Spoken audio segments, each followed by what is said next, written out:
All right, today we're going to talk about um, Christianity and some of the places that it's come from, some of its stories, and some of the similarities of other religions and things. Yeah, Christianity is obviously one of our going to be a hot topic just because in our culture it is one of the predominant religions that it kind of cultivates how we think about the world today. So we're going to kind of pick apart like what it is that Christianity, some of the key stories in Christianity, where they come from, and kind of what they depict, what they make us think of. Yeah, man. When I was a kid, I struggled with rational thought and mythological stories. I mean, I was torn between believing, did a man get trapped inside a whale and live and then come out, or was that just impossible to really happen? I thought it could. I was trying to wrap my head around like how could Jesus make this happen, and that really, I guess that I never got over that one story. I guess, but Yeah, there's a lot of crazy stories in the Bible. The Jonah and the whale. I mean, that's a crazy story for sure. I mean, I guess as a small child, a lot of you do just kind of take everything at face value, and then as you get older, you kind of decide what what's real, what's not real, and the crazy thing is you like use logic in almost every scenario other than religion when it comes to like your religious stories. You're like, yeah, I guess that one's just real because faith. right. But in history, we call all of those other ones mythologies. But growing up, it was like Christianity wasn't a mythology. No, no. Um, its fantasies were real, but all other older ones, previous ones before it, those were myths. And it's like, okay. But then when I got older and I started studying, these myths, I was like, oh wow, that was like at the same time, right before. Oh, but it believes the same things, just it's different names. I mean, I was like, now it doesn't even make sense at all the way I was told it was. And I didn't figure that out until my mid 30s. And before that, Christianity really influenced, I guess, almost every day of my thoughts. Every second.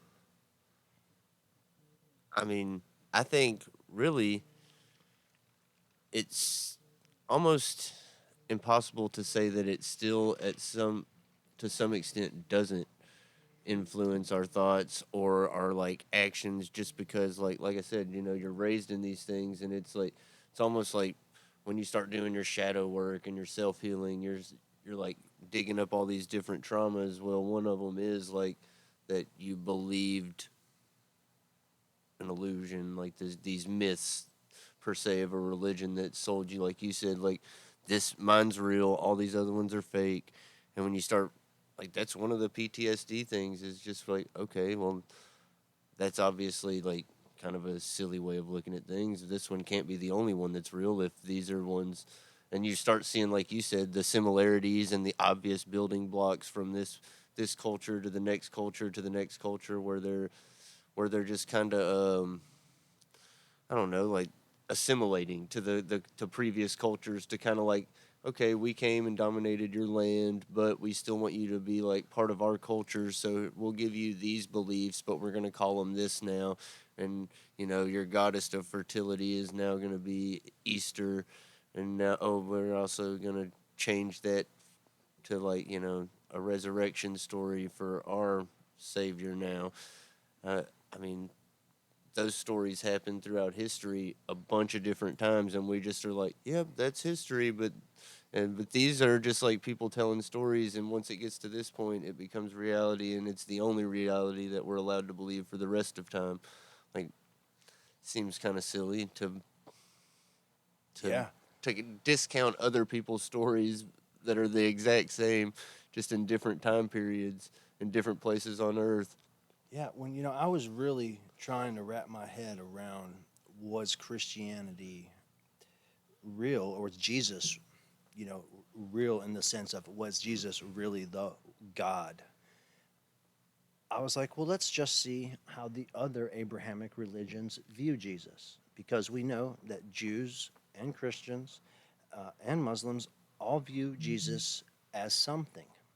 And so, Christians view him as God, Muslims view him as a prophet, the Jews view him as a man, uh, either a mystical Jew or a fraudulent Jew, saying he was claiming to be God.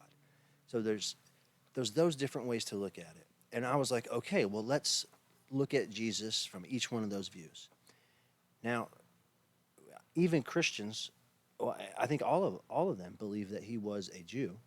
So if Jesus was a Jew, let's study Judaism. Let's get down to Judaism now. Let's see where, because if Christians believe that their religion came from Judaism, well, I want to study Judaism. So I start studying Judaism, and figuring out that Jews, I was just thought God gave Moses everything, out in the desert and at the mountain when they're wandering around, and that's where the Hebrew faith came from. Where did you think the Hebrew faith came from I mean, when you were growing up? I guess that's the story you're sold, is just like wandering through the desert. Moses goes to the top of the Mount Sinai, talks to the burning bush, comes back with the 10 Commandments, and that's where the law of the land is established, and that's when Judaism is born, and they're gonna, like, as long as they abide by the law, then they're gonna get the promised land, and then they screw around, so then they have to wander in the desert, and you know he has to pass it down to the next generation. He's not doesn't get to see the promised land type thing, but that was the birth of Judaism. Yes. Okay, that's what I thought too. But then I start, looking at things, and you know, like this, the Egyptian Ankh. That looks almost just like a cross. And I mean, and it, I used to think the Christians came up with the cross, like it was an image of Christ. Uh, they didn't say that, guys, don't worry that the Egyptians used the cross thousands of years before. Um, so then I found out, have you ever heard of the Ark of the Covenant? Yes. And then I thought, that was unique to Christianity again, you know. And then find, look, the Egyptians also had an Ark of the Covenant with the same thing aspects that Christians have it. And I was like, well, wow. And then I just started, realizing that Moses learned all this stuff when he was in Egypt, from the Egyptian, school of spirituality, or the mystery school, or their religion, whatever you want to call it. Well, I'm pretty sure in the Bible it tells, I mean, Moses' origin story is him being dropped off in the river, picked up by the Egyptians. Pharaoh, let my people go, the whole thing. Like, so, and if you just look throughout history, it's just it's a pretty easy jump to make that he would have taken some of the coolest things he learned in those mystery schools to his people out in the desert to Right. relate to them on how to survive and start their own culture. It makes so much sense. But like, we're not taught that, our Christianity is based on Egyptian mystery religious schools. I don't think we are. No, I haven't ever heard a preacher talk about it like that. I don't think that most preach. I think the top ranking officials in Christianity would know where their roots come from and know exactly the like mysticism behind a lot of these rituals that people perform in churches every day, or every, like, once a week, twice a week, whenever it is. But I think the everyday common person in a church doesn't know the roots of the rituals, and I mean, some of these, I mean, predate Egyptians. I mean, going further back to Sumerians and Mesopotamian times. Like, I mean, and probably further back than that once we find out some of the stuff from Göbekli Tepe and places like that. I mean, but just from stories and tablets that we've uncovered so far, I mean, there's creation stories that are similar to like, you know, star people coming down and create, splicing DNA to create men. There's different that way predate the Jewish story of creation. I mean, there's the Old Testament and New Testament aren't the first cases of any of those stories happening, really. I mean, Yeah, I mean, there's Zoroastrianism. That's a big one. There's Mithraism. That's a very common one, similar. It's a competing religion to Christianity at the same time. So when I was going and studying Egyptianology, then I start learning about the gods and that God had a son, and he was sacrificed and killed for the people, but then he was brought back for the people. And it's like I've heard that story, in more than one place, and it's just like I thought this was a unique story to Christianity. I thought Christianity's was the only stories that had the Savior being born of a virgin and then dying for us. And I find out there's all of them do. Like the purpose of every religion is for us to, you know, be redeemed. But yeah, there's more of a metaphorical rebirth, and that's like a theme throughout a lot of ancient mystery schools is like this rebirth to a higher dimension type thing. And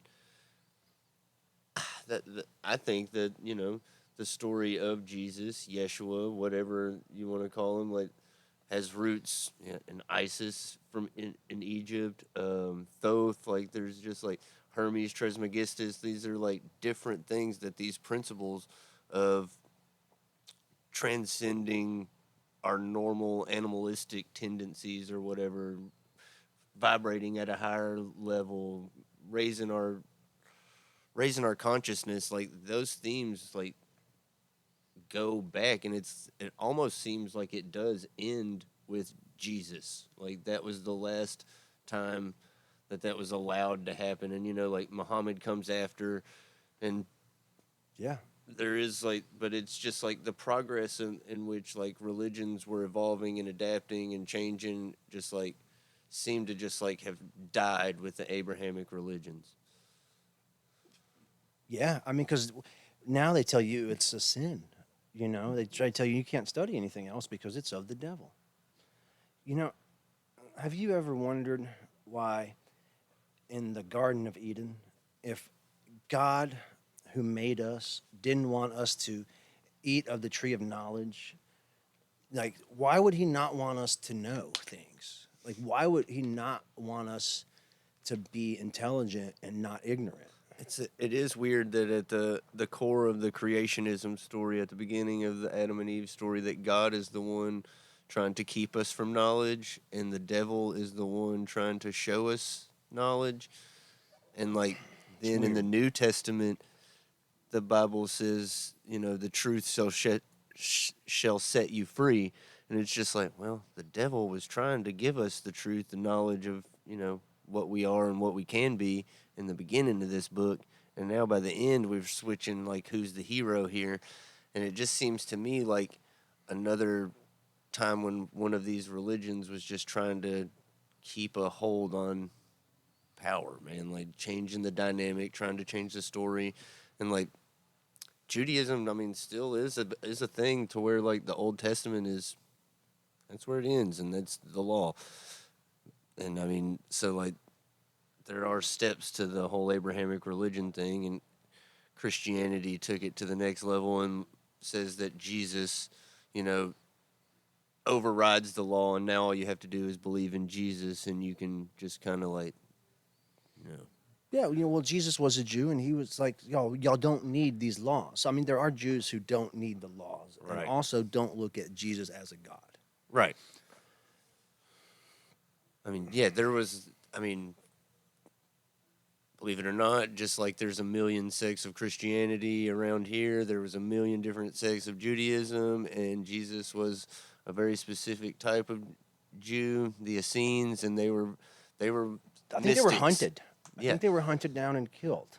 they're the original martyred Right. or Christians. In the beginning of Christianity, when they're talking about feeding Christians to the lion's den, it was really Jews that followed Jesus and were mystics. Like they were the ones that believed And in the the Jews didn't want them yoga and either. plant You know, medicine and living in little small communes, and you don't need big government or big churches telling you what to do and giving you God. God is yours. God is inside you. Like, yeah. right. And so like the Christians didn't like them, and but the other Jews didn't like them either because they weren't contributing money to the synagogues, and abiding by the laws. Like you're like, we don't need those. We are like God. I'm God, you're God. Jesus like said it. You can do the same things I can do and more. When was the last time we heard about anybody doing that?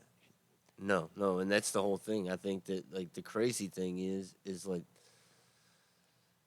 Christianity does a lot of good around the world based on things where they use principles of Jesus, but then there are different things where it's just like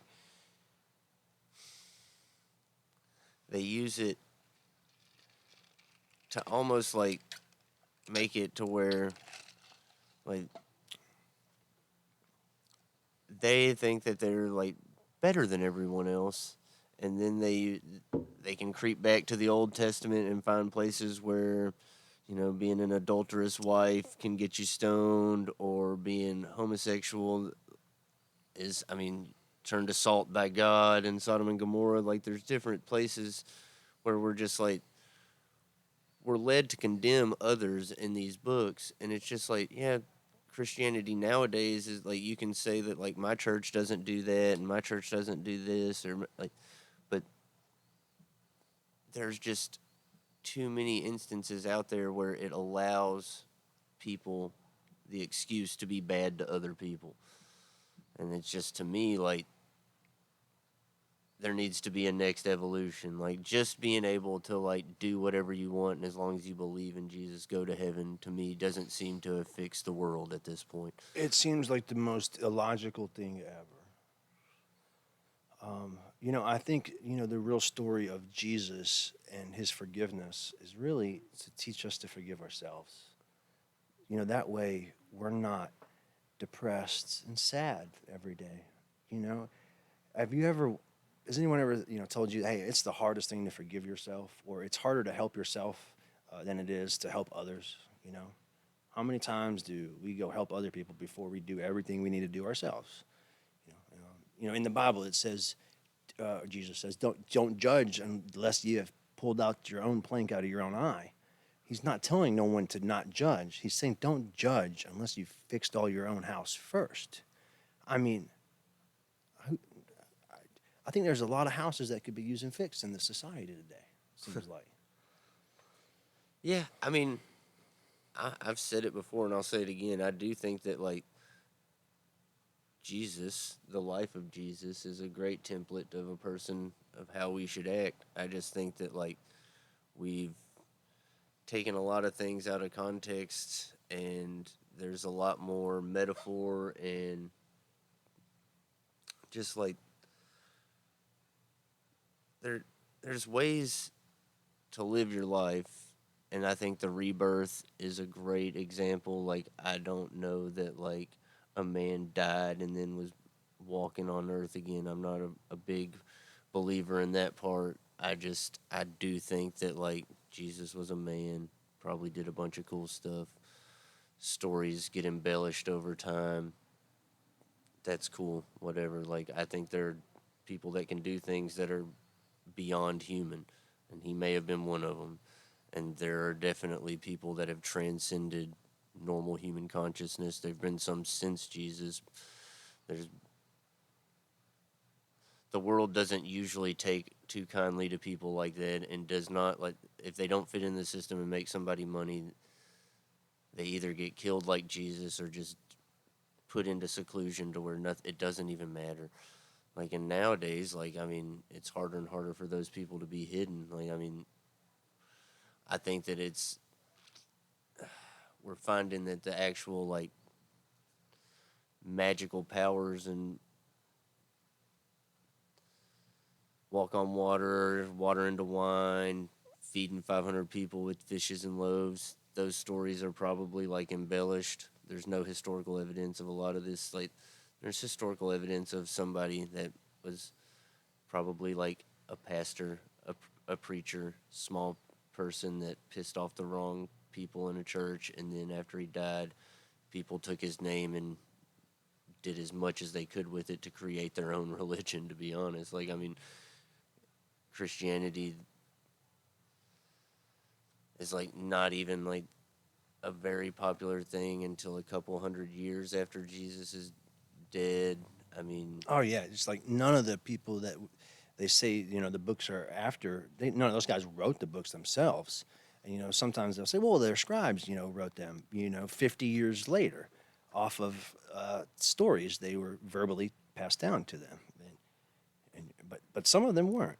And then you got some of the books that are in the Bible and some of the books that are not in the Bible, and some of those books have the same author. So, there's some books that are like the Dead Sea Scrolls in the Nag Hammadi Library, yeah, the Nag Hammadi Library, and the some of the Apocrypha. same authors that were God inspired. God put them in the Bible as the holy word of God. But these books that the same author wrote, no, these ones weren't God inspired. I don't know what was inspiring that dude when he wrote these ones versus these ones, but these ones were God inspired, and these ones, who knows? Schizophrenia, alcohol. Is he Yeah. drunk? Was he? The books of Enoch aren't going to be in the Bible, but you'll see the name Enoch in the Bible. But yeah, Right. And it's just things that make you wonder. It's like things that make you go, hmm. Um,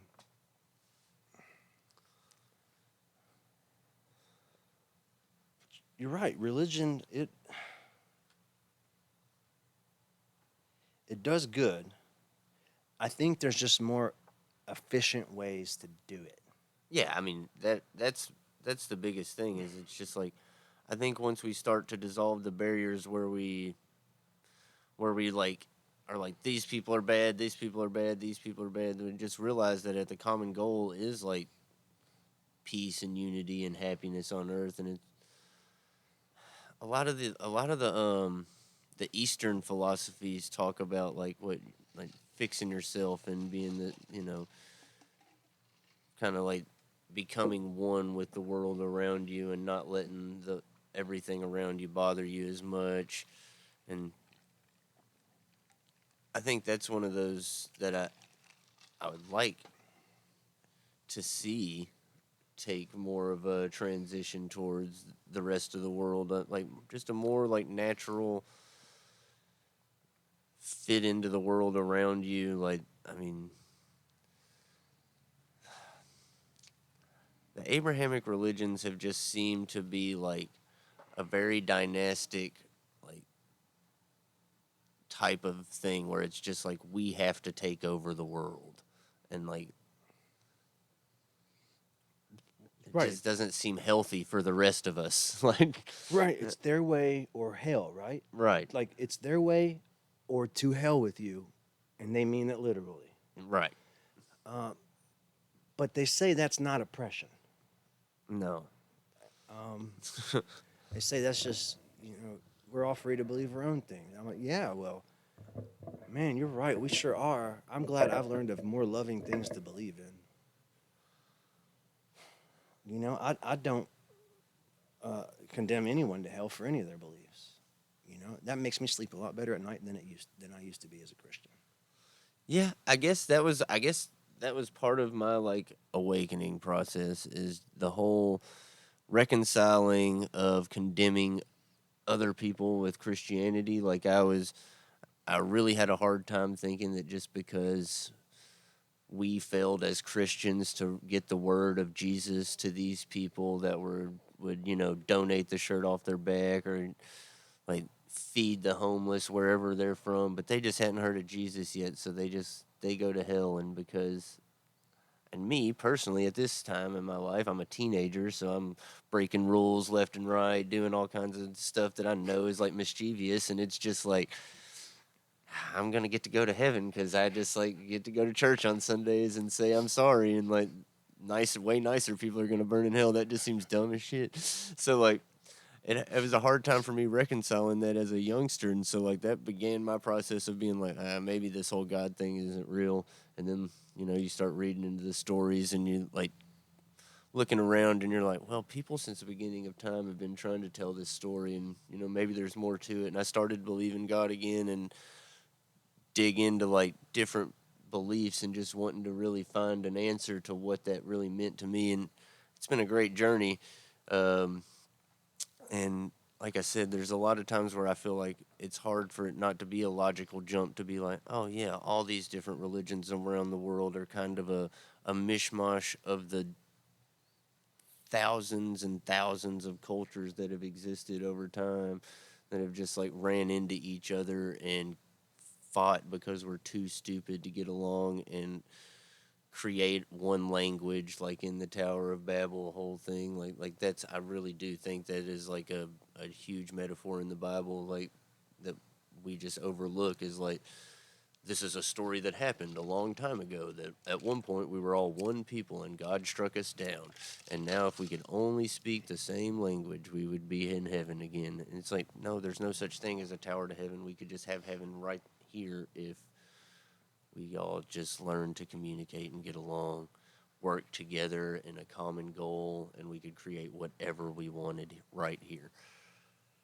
And things like Christianity and Islam and Judaism are very, one answer is the only way, and if you're not my answer, then you probably should get out of the way. And that's just being nice about it. And I mean, a lot of the cases, in most cases, I think 90% of the people are just like that. Then just get out of the way, as long as you just pretend like you don't exist. And like, if you're not promoting something that's not Christian in America, then they will just leave you alone. They'll let you do what you want as long as you're not promoting your thing. But if you start promoting something that's different than that, then that's when you start getting persecuted. You start seeing people looking down on you, wanting to defend what they think is their right, their fact, their truth. And it's just like, I understand that.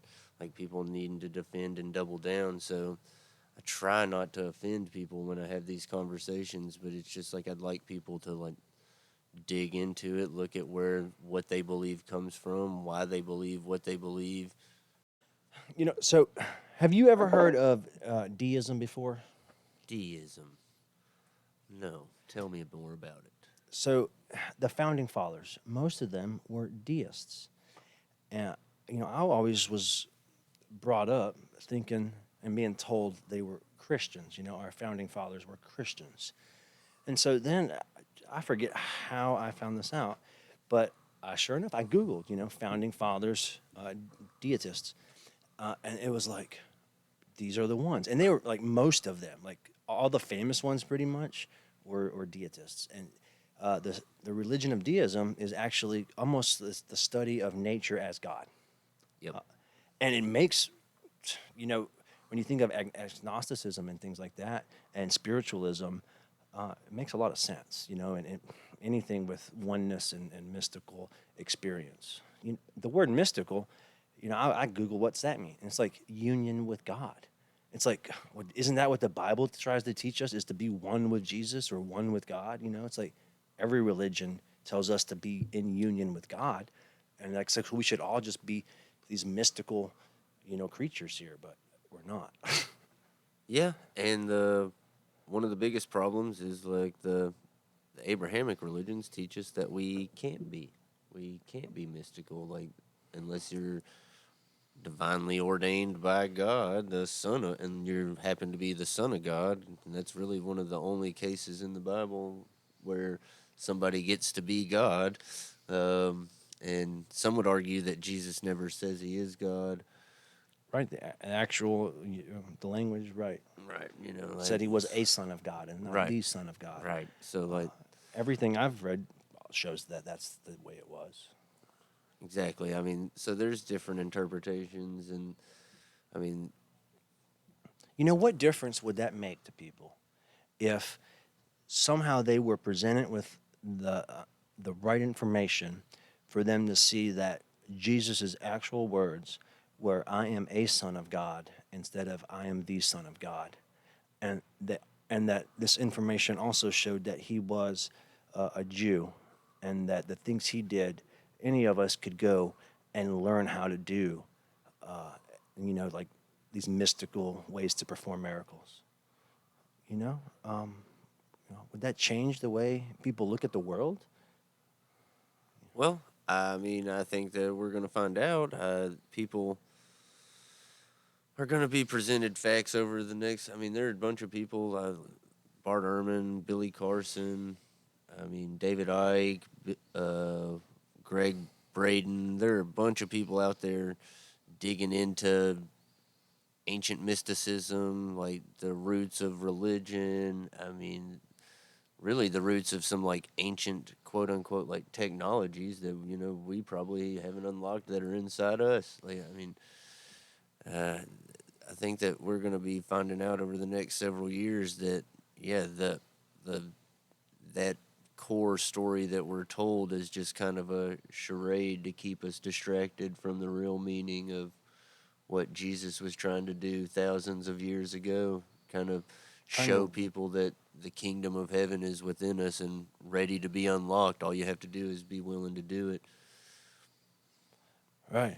All you have to do is be willing to break free from everything you're told is the truth, to finding out what the truth really is. It's almost like what Jesus was trying to get people to do, and they killed him for it and thought he, was nuts. Yeah, exactly. The like wake up to yourself. You don't have to go give these people your money and time. That they're not the ones that are going to give us salvation. The salvation is within. Once you find heaven within, you can create heaven without. It's yeah. I mean, it seems like timeless advice, but when when people are actually given a way to do it, it's almost like, ugh, that's scary because it's outside of the system that is gave me this comfort so far. I'm gonna have to step out on my own. Like, I think even in ancient times, I mean, there's always like money's been a thing for a long time, and I mean, there were people like, I mean, not every one of Jesus's followers were executed and thrown to lions. Like, some of those people are just excommunicated, kicked out of their city, where they would do business, where they would grow crops or whatever it was. They're just exiled from their communities, and it's just like, and it's just similar things happen on different levels all the time with amongst the Christian community, where they choose certain types of people to excommunicate from their quote unquote blessings. Like, do you know when the Protestant Reformation was? Do you remember? No. But it wasn't that long ago. But before then, pretty much everybody was Catholic. Yeah. And the Protestant, really, they just look at the Bible as more literal. But everything that the Protestants have originated from the Catholics. Yeah. They just watered down what they wanted. They picked and chose what they thought was, like you said, they took things a lot more literal, and then just like took out a lot of the like, yeah, the archangels, the really the like, yeah, the hierarchical, the like really polytheistic system of the Catholic Church, just Right. headed by the God. But like, there's a lot of like little demigods and creatures that we just give different names. And so I was like, well, let's see if I can find anything in the Catholic teaching that would make me question my Christian faith. So I don't remember exactly where. I think I was watching a documentary or someone that said John the Baptist's mother, or John the Baptist, was also born of a virgin. And so I said, is this true? And if you research it, it is true. In the Catholic doctrine, this is what they do believe. Now, so then, my whole life, I'm told Jesus was the only born from a virgin man. But now I see that the Catholics also believe that John the Baptist's mother was. Well, I think the Gnostics, like, or the Essenes, were like had a group of women that they just like had that were a part of their sect that they called the Marys or whatever, and were women that they were grooming to have these virgin births and hoping that one would be the Messiah. And I mean, I want to say that Jesus's grandmother was one of them, or was one born of a virgin birth. I saw on a documentary as well too. And I mean, there's just Yeah, those scenes are very interesting. yeah, man. It's And Gnosticism's also very interesting. That should be a topic one day. Just what is Gnosticism? It, well, I guess that's about our time for the day. Yep, it's been good talking to you again today. Good talking to everybody out there. If you could like, comment, subscribe, do the thing. We'd appreciate it. Yeah, we love all the comments we got on the first video. You guys are amazing. We love that feedback. We love that interaction. We will be having some guests on here. We will be, talking about things you guys want to talk about that are important to you all. And thanks for following us and liking us.